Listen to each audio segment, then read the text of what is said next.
The following episode of the Comics and Crypto podcast is for informational purposes only, and anything expressed by the hosts or their guests is solely their opinion.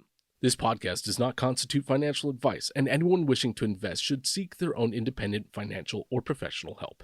Have fun and enjoy the show. Hi, I'm Sean O'Hare, and I know comics. Hi, I'm Spencer Vogel, and I know crypto.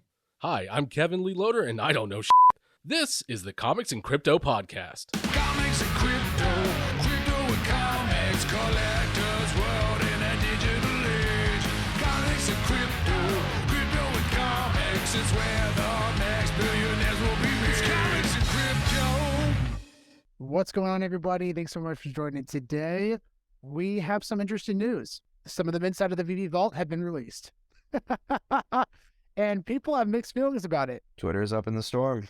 Twitter's up at the storm. So apparently there was a 88, 89, and 90, I believe, for Marvel Comics #1 common. And apparently there will be some sub 40 secret rare Black Panther collectibles as well. I think a 39 and number 40, I believe, are going to be released. But regardless of all that, people are really upset because they think the low mint numbers are destroyed. I personally think that's far from the truth. But Spencer, what are your thoughts on this? Yeah, I mean, I think that, our thesis around low mint numbers still stands true. To be honest, we've always considered the fact that these mint numbers that are really low could re-enter circulation. So, I kind of always expected these to hit the market at some point, one way or another. Yeah, I can't say I'm really surprised by it. But it is unfortunate that some people did spend a lot of money, a really, really big premium on some of these like number 41 mints.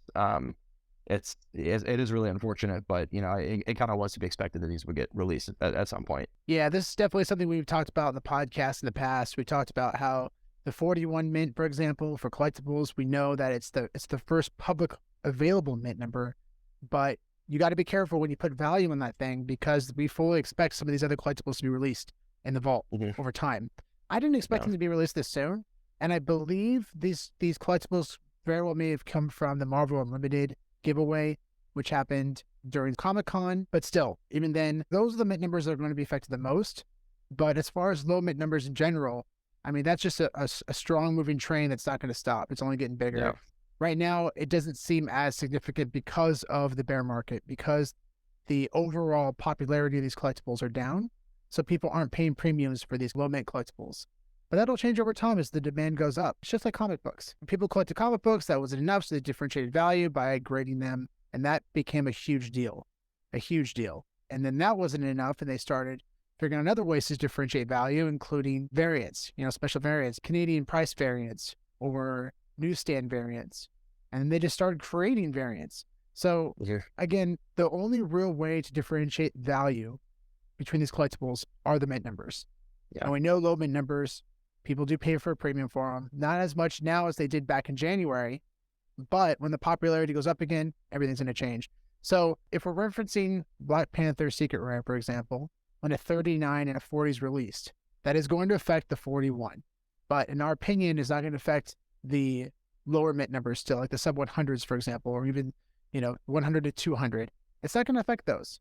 It'll add tremendous value to that 39 and possibly bring up the floor for the entire collection, but it's not going to hurt all the low mint numbers. It's just going to hurt that first public mint. And this is also why when we created our slabbing system and, we kind of looked at this by percentages, we've always included these low non-circulated comics and collectibles in the way that we do it because, we fully expected that at some point these would see the light of day. And we wanted to make sure that the system that we created worked both now, but was also future-proofed to still work in the future when things potentially could and inevitably now have changed. Yeah, so this is something that we've definitely thought about for quite some time. It's really important that you don't ignore those other collectibles or those comics because they do exist. They're still alive. Yeah. And we've known for a while that they've talked about this too. I mean, last December, guys, they released number 40 Slimer. Does anyone remember that? I do. I forgot about it until just now, but I do remember that. Yeah, this is last year. So moving forward, definitely put this into account. I would just say expect all the mint numbers to be released. We probably won't see many of them for many years, but expect them all to come at some point. Exactly. Yeah. That way you won't be burned. If you're expecting those all to be released in your mind, when you're investing in this space, collecting, whatever, you're happy. If you're happy with the 41 minutes collector, then great. But if you're investing in this space, make sure that you anticipate those earlier mints coming, and hopefully that'll help you reassess the value of what you're putting on these mint numbers. Thank you so much for watching, everybody. If you have any questions, feel free to reach out. Make sure to leave your thoughts in the comments down below. And as always, please like and subscribe, and we'll see you on the next one.